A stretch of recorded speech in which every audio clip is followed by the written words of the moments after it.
Salut tout le monde, j'espère que vous allez bien. Moi je vais très bien.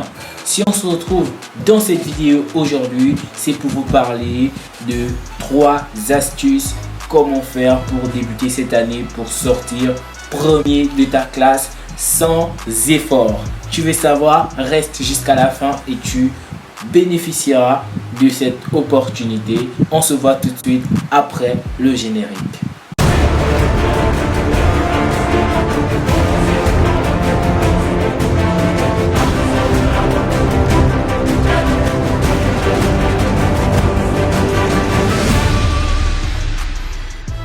Tout d'abord, tu es déjà qualifié pour sortir premier de ta classe parce que tu t'es arrêté sur cette vidéo.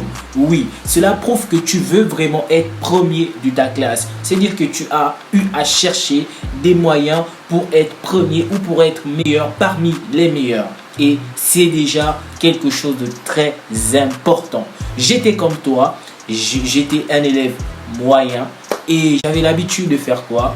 De me contenter juste d'aller en classe supérieure. C'était juste ça que je voulais quoi. Parce que je me disais je ne peux pas faire plus que ça, tu vois.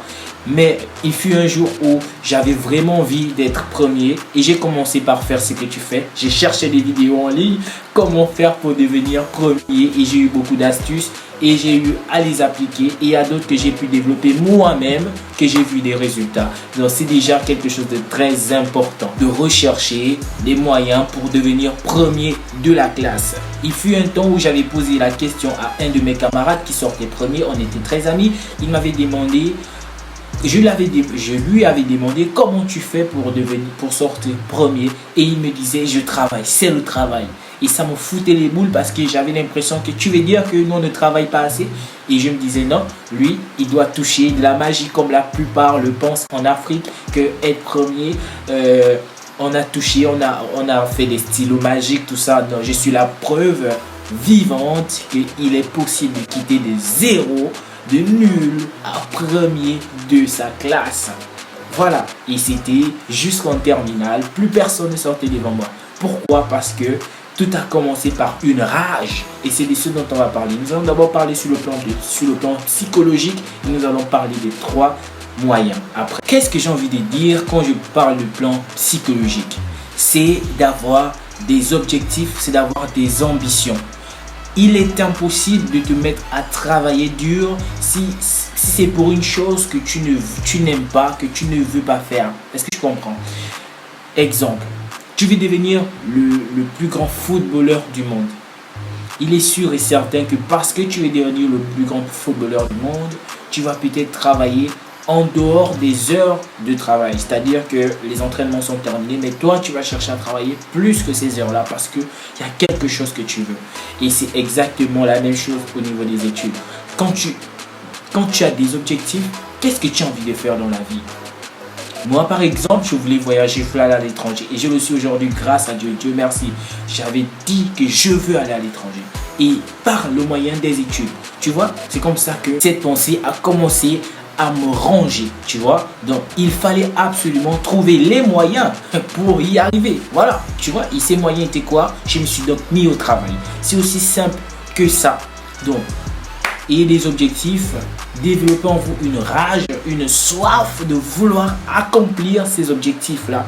Et naturellement, vous allez être conduit à vouloir trouver des idées, des astuces pour y parvenir.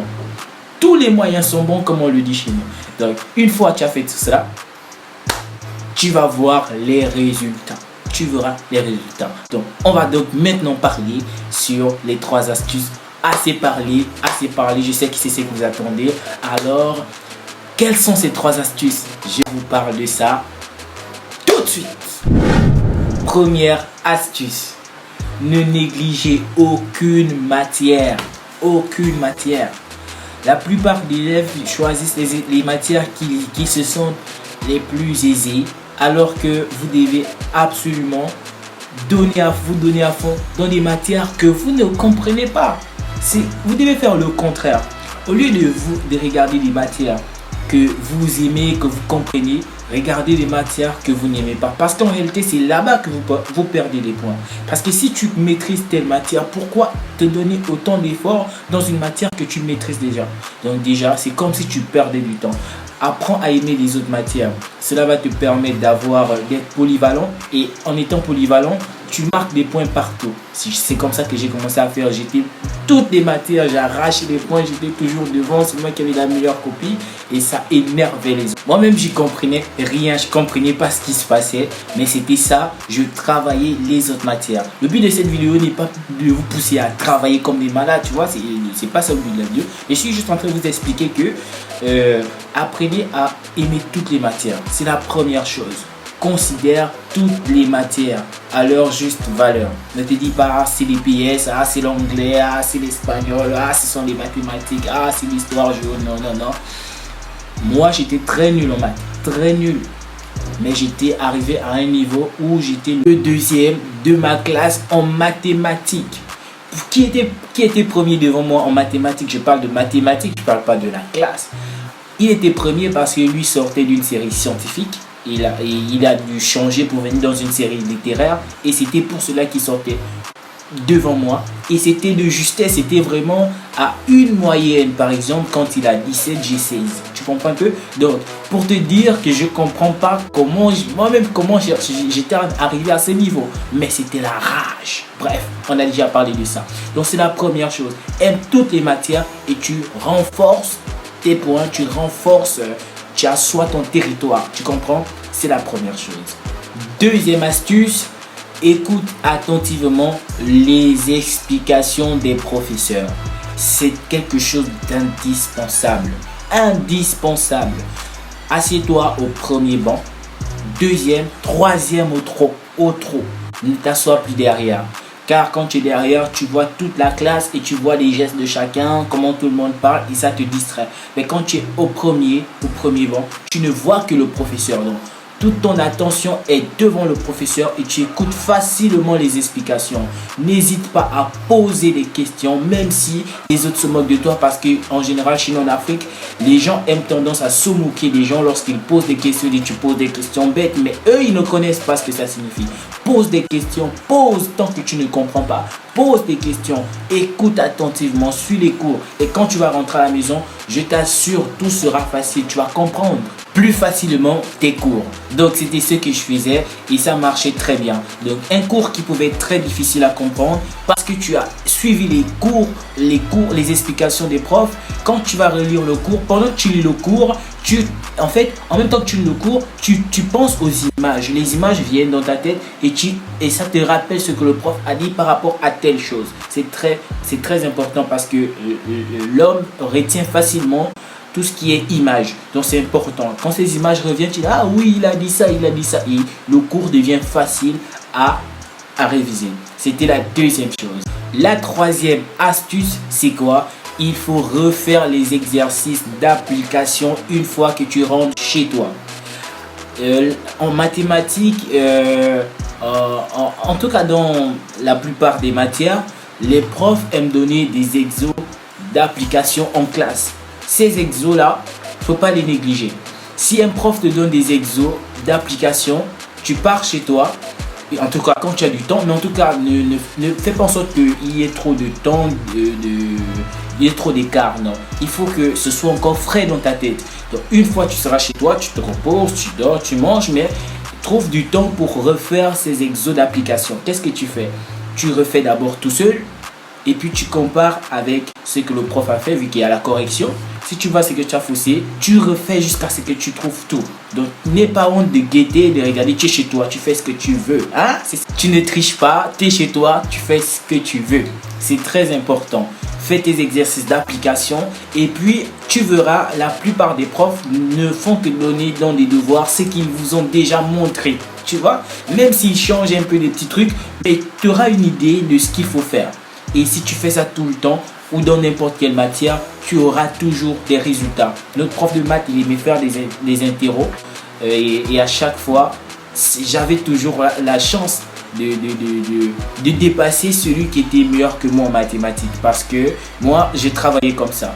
Donc quand c'est encore frais dans ma tête, quand le professeur donne l'interrogation, moi je sais qu'on a vu ce genre de choses, je sais. Mais lui, comme il était bon naturellement, il réussissait et moi aussi je réussissais. Donc c'est vraiment très important. Je vous partage la quatrième chose comme bonus parce que vous êtes resté jusqu'à la fin. J'ai jamais atteint les 100 likes ou 200 likes. Si vous mettez les likes à flot dans cette vidéo et que j'atteins 200 likes, je fais une autre vidéo comme celle-ci et là je donne tout, je vous assure, je donne tout. Donc n'hésitez pas à liker, à partager la vidéo pour m'encourager et je ferai ce genre de vidéo plus souvent. N'hésitez pas également de commenter, de me dire ce que vous voulez savoir, les questions que vous voulez. Allez, je suis là pour vous les amis. Alors la quatrième chose c'est quoi?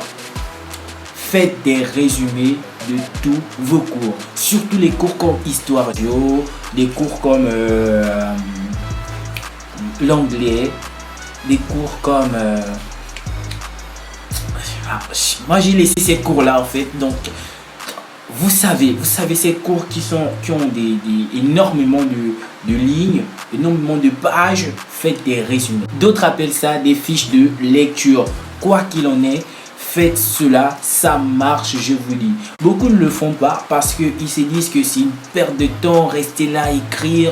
Mais en fait, ce que vous ne savez pas, c'est que pendant que vous faites un résumé, vous êtes obligé de lire le cours. Vous voyez, or en lisant le cours, ça rentre sans que vous ne le sachiez. Et non seulement vous avez réussi à lire tout le cours, vous avez maintenant fait de ce long cours un petit cours que vous avez pu faire avec vos propres expressions. Parce que c'est ça le but du résumé. Le résumé, c'est pas de recopier exactement ce qui est écrit. C'est de pouvoir transformer certaines phrases en vos propres phrases, de votre façon de comprendre. L'intérêt, c'est de comprendre juste le sens du cours, tu vois. Et tu fais une fiche de cette taille. C'est petit, tu vois, tu as tout un cours ici. Viser les grandes lignes, c'est très important. Moi, j'en faisais des tas et des tas et des tas de fiches et j'arrivais à les mémoriser. Parce que c'est très facile de mémoriser ce que toi-même tu écris. Tu comprends? Tes propres expressions, c'est très facile de les mémoriser. Voilà les amis, c'était tout pour cette vidéo. Merci d'être resté jusqu'à la fin. Et si tu restes jusqu'à la fin, c'est parce que tu veux vraiment sortir premier. Et je te garantis que ces astuces, si tu les appliques, tu ne seras pas déçu. On est ensemble. Merci encore. Et on se dit à la prochaine pour une prochaine vidéo. Ciao, ciao, ciao, ciao, ciao.